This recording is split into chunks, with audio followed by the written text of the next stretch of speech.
Hello, everybody. I'm Don Martin with Horizon Advisors, and we specialize in retirement and tax planning. And I've been helping families to plan for and achieve their retirement goals for 23 years now. I'm a certified financial planner, and I'm not a CPA and I'm not a tax preparer. However, I found that the only way I could best help my clients achieve their goals is to look at all the resources and opportunities available, not just investment management.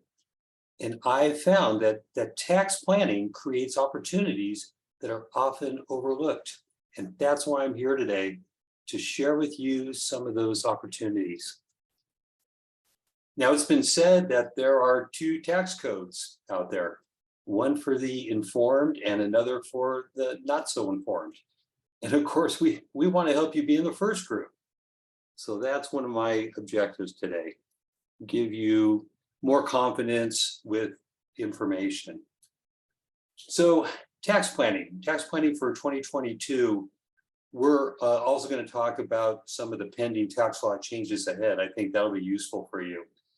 And we believe that a proactive approach to your tax planning instead of a reactive approach could produce better results for you. Have you ever been stuck in a freeway traffic jam and you came upon it suddenly, and you just wish you had known about it beforehand so you could have taken the previous off-ramp? And you could have bypassed the problem and would have been okay, but instead you're stuck in this traffic jam. Well, that's what those GPS apps are on our phones. And of course, they only work if we activate them. So our firm, Horizon Advisors, we serve as a GPS to steer you around problems before they become real problems. So let's talk about difference between tax planning and tax preparation. A lot of people weren't really aware that there is a distinction. They always felt that, well, the same guy that prepares their taxes, their CPA or their enrolled agent, well, they are doing tax planning. They are looking ahead and finding opportunities to save on taxes. And even though that may be true, I have found it to be far too rare that the same person that prepares your taxes is actually looking ahead and looking for opportunities to save. So that's why I want to make that very important distinction. So tax preparation is looking back, looking in the rearview mirror about what's already happened. And so tax preparers will do that, and they'll do a very good job of it. They'll compile your information, they'll organize it, and they'll prepare it and submit it to the IRS in a timely manner. And as far as most of them are concerned, that's it, I'm done. We did our job. And if we have the understanding that that's all they do, then fine. But I think far too many of us are assuming that they are looking ahead and doing planning. So it's really, really important that you ask your tax preparer, are they doing planning? And they'll be able to tell you. And then you can make the adjustments you need to based on what they tell you. So this distinction between planning and preparation, this is what we do. And this is the difference between playing checkers and playing chess, quite frankly. It's the difference between seeing the forest and getting tangled up in the trees. And Ben Franklin even said, by failing to prepare, you are preparing to fail. Now, I'm going to show you the tax brackets for the current year. And it's important you take a good, hard look at it. I'm going to take this frame away soon, and I'm going to have a test on it at the end. No, I'm just kidding. No, I just want to impress upon you that this is where our tax brackets are now, and they are subject to change. And it's really important that, well, this gives us a springboard to have a discussion about what we call bracket management. And by bracket management, I mean, we want to be able to, if we feel like we're going to be in a year where our rates are higher than usual, we're going to want to, will make sense, recognize more deductions to be able to offset that taxable income. And not just that, there's the other side to bracket management. It's this. It may be wise to recognize more income when you expect your rates to be higher in the future. You know, you're thinking, John, are you crazy? You want me to recognize more income? I thought I'm supposed to be saving money on taxes. Well, here's the wisdom in it. Although it is important and maybe very important to be able to save taxes in the current year, what is just as important, if not more important, is paying the least amount of taxes you possibly can over your lifetime. And that might mean paying a little bit more taxes in the current years. And I'll be able to expand on that. I'll be able to clarify it as we continue with the talk. So what could make your rates go higher in the future, your tax rates? Well, obviously, government raising taxes. And that is possible. Some of us might believe that's likely, seeing as here we are with a national debt of over $31 trillion, trillion with a T. So that's one part of it, but it's not the only part. You see your income in the future. Now, so many of us have been taught the adage, I'll call it, that our income is going to be less than what it is, and be less in the future than what it is now. And therefore, the taxes we pay in the future will be less than what we're paying now. And that's the whole reason why we're putting money into tax deferred, our IRAs and 401ks. But I'll tell you what, that may be a very faulty assumption. In fact, many people are discovering that firsthand right now, that they actually have more income and more taxes in retirement than they did during their working years. Imagine that. So here's how it happens. It's the vehicles, it's the means that they're getting income from. Some people still have pensions that are being paid out. And then also Social Security benefits could very well be taxed. And then one of the biggest contributors to income and taxes in the future is what you may be doing now. You're making all your contributions to tax deferred accounts. These are your 401ks and your IRAs. Now, that seems like a good idea at the time, just like college students taking photos of their parties and posting them on social media. But like I said, sounds like a good idea at the time, and it may not play out the way we want it to. So that's why we want to have this kind of conversation with bracket management. We may want to recognize more income now, not to pay so much in the future. All right. So here's something that came about during the Trump administration. This was the Tax Cuts and Jobs Act. And part of the TCJA, as it was called, was to increase, to a great degree, the standard deduction amounts. So these were so this was what we used to have at a much lower pace, but it was about half that much before. And so when we made that decision about using the standard deduction to offset our taxable income, to decrease it, we had to compare that to all of our itemized deductions and add those up. And if our itemized deductions were more, well, yeah, then you would, of course, use your itemized deductions and offset more of your taxable income. So what goes into the itemized deductions? Well, the most common ones are mortgages and the state and local taxes, property taxes, charitable donations, and for some medical and dental expenses. If they were higher than a certain threshold, then part of them would be a deduction against their taxable income.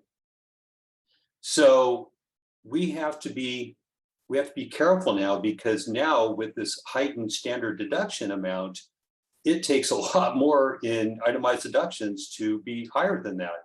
Otherwise, you would just use that standard deduction. So you can look at this chart and you see, the standard deduction is $12,950, and MFJ stands for married filing jointly, $25,900. So that's a lot of itemized deductions that would have to be added together to be more than that amount. Otherwise, you would just go with this standard deduction. So really it presents an opportunity. So with every door closing or every opportunity that goes away, it creates new opportunities. And I'm going to share some of that with you. So let's see. Viewing itemized deductions. So we're having to make that decision. Use your itemized deductions on Schedule A of your return, or just go with the standard deduction. So the old rule, like I was saying, is to accelerate your deductions. Have as many deductions as you can in every single year. And now the new rule, now that we have this heightened standard deduction, is to plan your deductions or time them. So what does that mean? Well, think of it this way. If you had $24,000 in all of your itemized deductions added up, you would never have more than your standard deduction of $25,900. So each year it would be futile. It wouldn't make any difference at all having those itemized deductions. However, what if you did this? What if you stacked or combined your itemized deductions together all in the same year as much as you could? So you could do things like your mortgage payment for January, pay that early, pay that in late December to have that count in the current year. Or with your property taxes, the installment that's due in April, make that early, make that in December. So it counts towards the current year. So you're creating as many deductions as you can in the first year to stack them up and hopefully get up above that $25,900 threshold. I'm just using the example of the married filing jointly. Now, another opportunity is with charitable deductions. So if you have charitable deductions of say $20,000 a year, well, that's not enough on its own to get over that $25,900 threshold, right? But what if you took the next year's amount of charitable deductions? If you were just a person that donated $20,000 every year, what about taking 2 years of deductions and stacking them together in 1 year? So instead of your regular $20,000 annual donation, it was $40,000. Well, that's a darn sight higher than that standard deduction. You could use that. So anyway, just something to think about, ways to stack up your itemized deductions so you can actually use these over and above your standard deduction. Capital gains. So capital gains, some of you may already know, just quite simply, capital gains are created when you have a security and you sell it. And the price that you sell it for turns out to be higher than what you bought it for. You have a profit. So when you have a capital gain, first thing you want to know is how long did you hold it before you sold it? And if it's more than 1 year, then good, because then you have a favorable tax treatment. So on the chart, you're looking at the rates and corresponding income amounts for long-term capital gains. These are for securities that you held more than a year before you sold them. So definitely higher than what most of our regular income tax rates are. But what happens if you had a capital gain that for a security that you sold less than 1 year after you bought it? Well, then that's a short-term capital gain, and that is not taxed at a favorable rate, unfortunately. Actually, it's taxed at the same amount as your regular income, such as the income that you earn from your employer. So not so good. Now, when you have that, there's a strategy that can help you to offset those capital gains, especially the long-term ones. And it's this: you look at where your capital losses are. So, just because you sell a security doesn't mean you made a gain. Sometimes, unfortunately, it comes out as a loss. That's all. It's all part of the game of investing, right? So if you have those realized losses from selling a security for less than what you bought it for, then you can offset that. You can offset that against your capital gains and basically just take away that taxable event. Now it's important, long-term capital gains offset long-term losses, or vice versa. Losses offset capital gains, and short-term losses offset short-term capital gains. And once those are all exhausted, then you can move on to long-term. And I don't say that to confuse you, but there are certainly some details here that's important to work with a professional to help clarify for you. Each case is different. One thing to know though is that just because you don't have enough realized losses to offset your capital gains, you can do something actively by looking at your portfolio and seeing maybe you have a security that has a value that is less than what you bought it for and you haven't sold it yet. So you go ahead and you sell that at the loss to offset your capital gain. And they call that tax loss harvesting. You may have heard about that before. So, and just know that if you have losses, more capital losses than your capital gains, you can actually use that to offset $3,000 of regular ordinary income. And that's a good thing too. All right. Oh, well, here we go. I got ahead of myself. So we talked about tax gains and tax loss harvesting, and we talked about how you can use up to $3,000 in capital losses to offset ordinary income. So, okay. Now, here's another way that we can still win, even though we have a heightened or an increased standard deduction. And this comes in the form this is for people who make charitable donations, contributions. So, and it's for not everybody, but for a good part of the population. These are the folks that are 70 and a half years old or older. And what this strategy is called is Qualified Charitable Distributions, or QCDs is the acronym.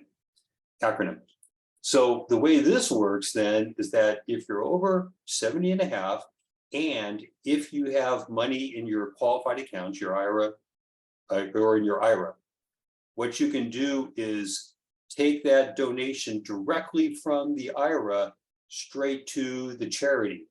And when you do that, and you do it the right way, there are some details to it. So again, it's important you work with a professional to do this correctly, is that this donation that you recognize as a deduction to your income, that is over and above the standard deduction. So you still get your full standard deduction, and your charitable donation is also a deduction over and above that. So one of the few ways that you can win significantly, and they let you, the limit is reasonably high, $100,000 each year. So something to look at. And if you're not 70 and a half, maybe you know somebody at 7 and a half that could really benefit from this. All right, so another way that we can offset income is take a look at what our contributions are to our retirement plans. So in this chart, we're talking about, or we're showing you the limits for contributions in the current year for 2022. So in the top two rows, you see for IRAs, Roth IRAs and standard IRAs. And so you're able to contribute up to $6,000 per year to that, each person. And this is if you have earned income. And if you're over 50 years of age, you get an extra $1,000 that you get to contribute. They call that the catch-up provision. And then the two rows below that, this is for the 401k. So you can contribute up to $20,500 each year to your 401k. Or I should say, and if you're over the age of 50, then you can contribute, easy to say, you can contribute $6,500 additional dollars to that for $27,000 total. Now, you have an option too to determine the nature of your contribution, or the nature of the IRA or 401k that you're contributing to. And what I'm talking about is the distinction between the deferred IRA or the Roth IRA, the deferred 401k or the Roth 401k. So why is this important? Well, I touched on it a little bit earlier, and it has to do with being very careful about the assumptions you make about what your taxes are going to be like in the future. And remember, it's not a good assumption to make that your taxes or your income will be lower in the future than it is now during your working years. So the reason for this is because of what we talked about, your pensions, your Social Security benefits, and your qualified accounts, your tax deferred IRAs and your 401ks, that adds up. And one of the nice things about them is that you don't, or you have full control over the taxable activity. You get to say when you make withdrawals or distributions from these. And you don't pay a penny in taxes until you make a withdrawal or distribution. So it's tempting to say, well, I'm just going to let that defer and not claim any taxable income, and we'll just kick the can down the road forever as long as I can. But the problem is, and we talked about this, is that the IRS has a different idea for you. And it comes in the form of required minimum distributions, or RMDs is the acronym there. And so the government says that when you turn age 72, you have to start taking withdrawals. And sometimes these can be sizable withdrawals. And these sizable withdrawals could lead to you paying taxes at a higher rate, or it bumps you up into a higher tax bracket. So something to be mindful of. We call that the deferred tax snowball. So snowballs are nice when you peel off a little bit of taxable activity little by little so that you don't get too big. But if you don't, then that snowball grows, and sometimes it becomes so big it's unwieldy and it'll roll right over you down the hill. So that's why we have to be careful about the decisions we make. And geez, think about the government again. We talked about how there's a national debt of over $31 trillion. We also are not in a historically high tax rate environment right now. It might seem like it, but consider this. Here we are, I believe the highest tax rate is less than 40. And in the 1970s, the highest tax rate was 70%. Get that. And if you go back even further, and this was in some of our lifetimes, in 1950s, you might remember this, the highest tax rate was 90%. So if you feel like tax rates aren't going to go any higher than they are right now, think again, because the government has some serious realities they have to face with that national debt. So that's why you have this option to consider this. Do I put money into a Roth IRA or a deferred? And so the difference between Roth IRA and deferred is when you pay the taxes. You get to choose. If you feel like, in fact, I'm going to advance the screen because now we're getting into this decision. So this helps to make that decision about going into a Roth IRA or a deferred. So just a quick catch up here. The difference between the two has to do with when you pay the taxes. So with a Roth IRA, you pay taxes at the front end, and then you never pay taxes on it again. It just grows tax-free, and you can take money out tax-free, and the government never tells you that you have to take withdrawals out of it during your lifetime. It's a good thing. Whereas on the tax deferred accounts, and these are the 401ks and the IRAs, standard IRAs, we don't pay taxes at the front end. We get that deduction for the contribution, and it grows tax deferred. Don't pay taxes until you take money out at the back end. So you choose whether to take money out now, or pay taxes now or pay taxes down the road when you make withdrawals. And that's what this chart is helping us with, that decision. So if you feel like your tax rate is going to be higher in the future, then yes, make your contribution to tax deferred. But if you feel that your tax rate, your personal tax rate, is maybe lower in the future, and it might very well be. I'm sorry. Let me back up. I think I messed it up. If your tax rate is lower in the future, then tax deferred money. And if you feel like your tax rate is going to be higher in the future, then of course you want to pay the taxes now and let it grow tax-free. There, okay, hopefully I clarified that. Let's move on to the next. Okay, so now if you really believe that your tax rate is going to be higher in the future, then it makes sense to pay taxes now. You can also, in addition to making your contributions to your retirement plan in a Roth option, you can also take money that's in your tax deferred accounts and convert them. And so that's what they mean when they say Roth IRA conversions. You're converting a standard tax deferred IRA into Roth. And you have to pay taxes when you make the conversion. And this year with the stock market being down, it's a better opportunity than most. And then from there on, the money grows tax-free. You'll never pay taxes on it again. So it's worth taking a look at. And then, yeah, just, another look at the tax brackets, and just to remind us that, taxes in the future may very well be higher for us, whether we're retired or not, than what they are now. And then so far we've been talking about the income tax. I just wanted to spend just a little time talking about different kind of taxes. This is the estate tax, not state tax, the estate tax. And this is the tax that gets imposed on us when we have enough wealth that we want to transfer it after we die.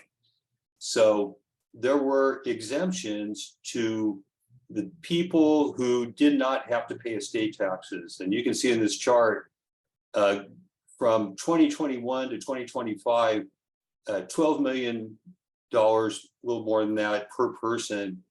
Well, that saves a lot of people from having to pay estate taxes, right? But that rate, or I should say that exemption, is going to go away. They call it sunset. It's going to go away in January 1st of 2026. So unless this gets changed or updated, that exemption is going to get reduced a great deal. So now we're looking at $5.6 million of exemption per person. And that captures a lot more people, especially in the state of California, right? So something to be mindful of. And the rate is pretty onerous, of course, 40%. So this is one way that the government might be able to reclaim some of that debt, pay off some of that debt. And believe me, they're going to be looking at all the different ways that they can get that debt down. Something to think about. Something else to think about is what's ahead for 2023. So President Biden, well, the president every year puts together what is called the Green Book. And the Green Book just summarizes the administration's proposals for the budget of the following year. Now, this is important to note that the passing legislation, it takes time. And so things don't happen fast in Congress. I think we all know that. And even if the legislation is passed, that retroactive increases are very rare and unusual, retroactive tax increases. So don't worry about in 2023 about them going back and saying, hey, what you did in 2022, we're going to get you for it. It's possible, it has happened in the future. However, it's very rare and I would say unlikely. So these are three of the things coming out in the Green Book that I think we should be aware of. So one is increasing corporate income tax to a significant degree, and then imposing what's called a billionaire minimum tax. So 20% minimum tax for individuals who have 100 million or more in assets.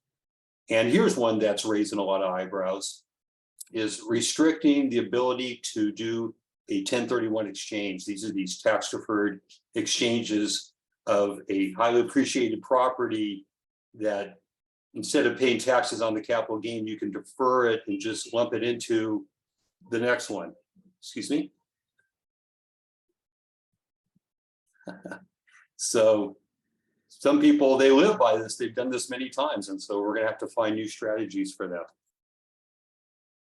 Okay, so just to summarize, this is about proactive tax planning, not reactive. And when you look way down the road instead of just what's under your feet, then you find more opportunities and paying less taxes over your lifetime.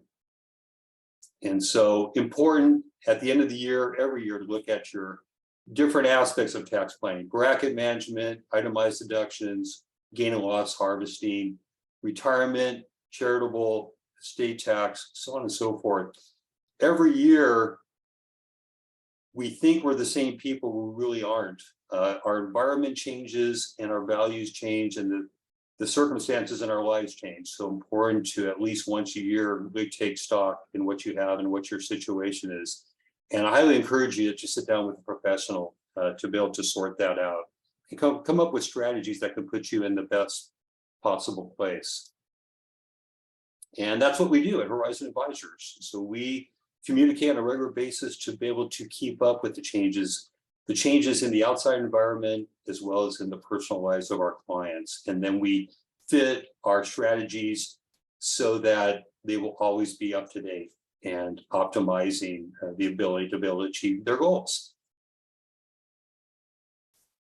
And one ask that I have, and this is an opportunity to help others that you know. So if you have others that have concerns about taxes or about their overall financial plan, by all means, let them know about me and Horizon Advisors. I can spend 30 minutes of complimentary time to be able to go over the things that concern them the most. And there is my phone number at the bottom. Have them call that 805-719-2747. These are our disclosures, and my firm and our attorneys would like you to know that this information is just that, information only. It's not intended to be used as tax advice or legal advice, or cooking advice or dating advice for that matter. And I want to thank you for being here. I know your day is busy, and just by being here, I know that these sort of concepts are important to you, and I really hope that you can put those to use. If you have any questions about what we talked about today, or if you just want to talk about what's happening in the markets, the economy, or what's happening in your financial life, by all means, reach out to me. I'd like to be able to spend some time with you. My email address is don@horizonadvisorsla.com. And if you have any questions about what we talked about today, by all means, email me or give me a call.